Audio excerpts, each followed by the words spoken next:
And so in this video today, what we really want to focus on is making sure that your child has amazing study habits. So what we're going to talk about here is some different strategies that you can use with your child to make sure that, number one, they're not pushing into the fatigue zone, making sure they're maximizing and economizing their energy.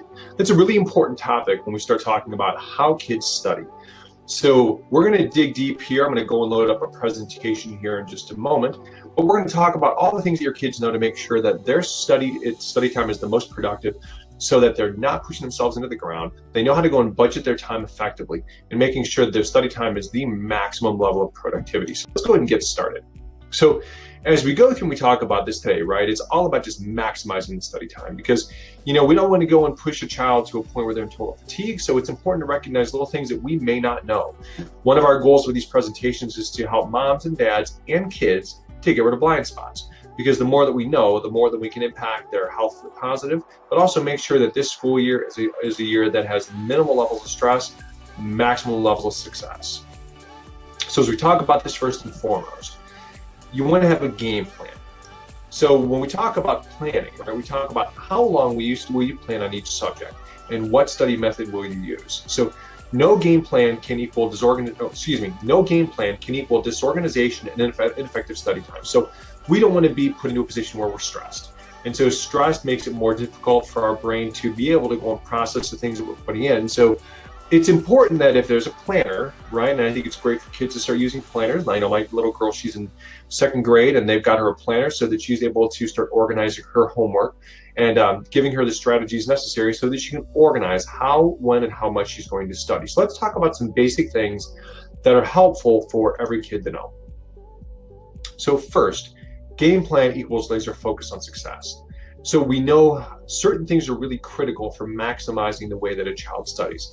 So certain kids are visual learners, some kids are audio learners. So we find that in the vast majority of people, it's really important that we take care of certain things with visual. And so we find that in all the research studies that have been done, note-taking has a massive impact on the way that we learn. It also helps to go and summarize and rewrite by doing things like whiteboards and then reinforcing with flashcards. So these are all great strategies that can be used and can really help a child to get a much deeper grasp and much better recall, because now you've got application and frequency. Some kids tend to really benefit from re-listening to lectures, and sometimes if they listen to the lecture, practicing working on audio recall, and then even writing out their notes again while they're listening to the lecture, this can help them to tremendously improve retention. And it's a great way then for them to be able to verbalize and summarize so they can ensure their understanding. So one of the big things we talk about too is not studying too long. One of the mistakes that many of us make, right? I'm guilty. I've made these mistakes because I wish I would have known these things. Brain is like a muscle. You can't fatigue it. Too much straight study time and the brain will get fatigued. So it's really important that we set timers so that we take study breaks every 30 minutes. It is a tremendously important strategy, because the longer that we go, the more fatigue the brain experiences, the more difficult time it's going to have with recall. So always set the timers, always make sure we take these breaks, make an alarm go off. Even if it's a 5-minute break, 5 minutes is a tremendous recharge for the brain, because it just needs to switch gears. It needs to stop the straight study cycle, give it time to process. It'll also help their brain with retention, because we typically only will remember the first and last 10% the best. And then we want to try and give the brain time to go and process and recall the other stuff. And then we come back and review and then dig deeper into new material. So we also find that it's incredibly beneficial to write out the notes by hand. It's proven time and time again to be better for learning than typing out the notes hands down. This is a link to an article that was published recently in Scientific American that literally dives into studies on making sure that we learn effectively. And this was done from college age, high school age youth. They found that when a child or an adult takes notes on a laptop, they have much lower retention than writing it out by notes. So a couple of things that we talk about when we're taking notes. They require different cognitive processes, and this is important to keep in mind. It requires better listening skills, being able to quickly digest and summarize the lectures, because you have to write it out, because there's no way that you can write as fast as you can possibly type.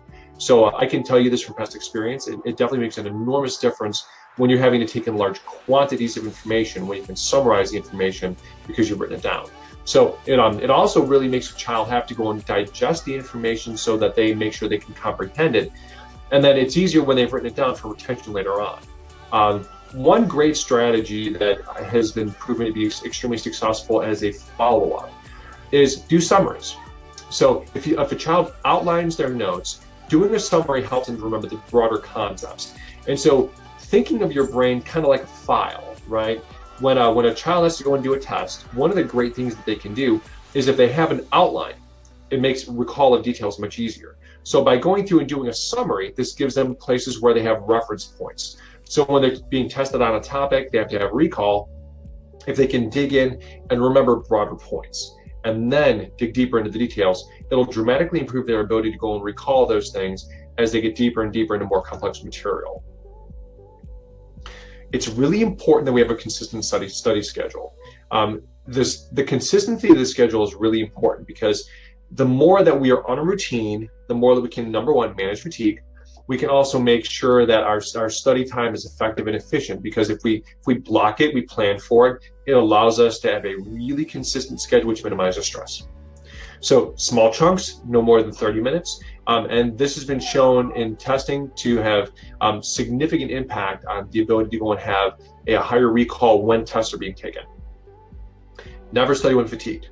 It takes much longer to study, and you remember much less. One of the things that I talked about in one of my past videos is the role of the parasympathetic rest and digest system and its ability to go and feed into the part of the brain that regulates memory, focus, organization, retention of details, things like that, called prefrontal cortex. That cortex has to be active. So when we get to a point where we're fatigued, our body taps into our stress called sympathetic system.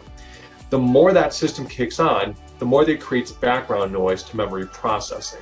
So our retention goes down, we are less able to organize our thoughts and details, and it becomes much, much, much less productive. So never study when fatigued. The other thing is, especially with younger kids, create a reward system. Make sure that if they have a study period, give them some playtime. Maybe let them watch a TV show, play a game with them. Something that they enjoy as a reward for sticking to their study schedule on a regular basis.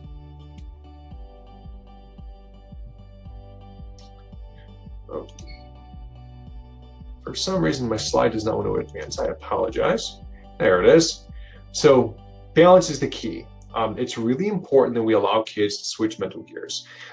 You don't want a child to be too locked in where they don't have other things that help them to maintain balance between school and study. Having hobbies, having social life, playing sports, all of these things are critical because it's important that we do well in school, but it's important that our brain is not locked so into that we don't have other interests and hobbies. So just making sure that we keep our kids involved in activities that allow them to take their brain away from their school and then do fun things so that they've got the ability to go and take the stress of school, compartmentalize it, and then move on to other parts of their life. So when we get into the next video, we're going to talk about study posture. And this is a really, really important one because we talk about study posture because we really want to protect them. And so the study postures that they're going to be in, right? You've got many years of school. So from, potentially as young as preschool all the way up through high school, college, potentially grad school. Many, many, many years that a child's spine is going to be under the strain of school. So it's important that we teach them proper study habits, proper study postures, because it can prevent a whole host of things, from headaches and back pain to a bunch of other things that we'll dig into in that video. So let's just make sure we tune into the next video. If you do have questions about anything, don't hesitate to reach out to us. Our website is elitefamilychiros.com, or you can call our office at 440-230-2300, or follow us on social media. We're on YouTube at Elite Family Chiropractic. We are on Facebook at the Elite Family Chiropractic Facebook page, plus Instagram and Twitter and everything. So please let us know what we can do. We make these videos for you, so let us know what we can do to help to serve your family better. All right, guys. So this is Dr. Scott. I am signing out. God bless and be elite.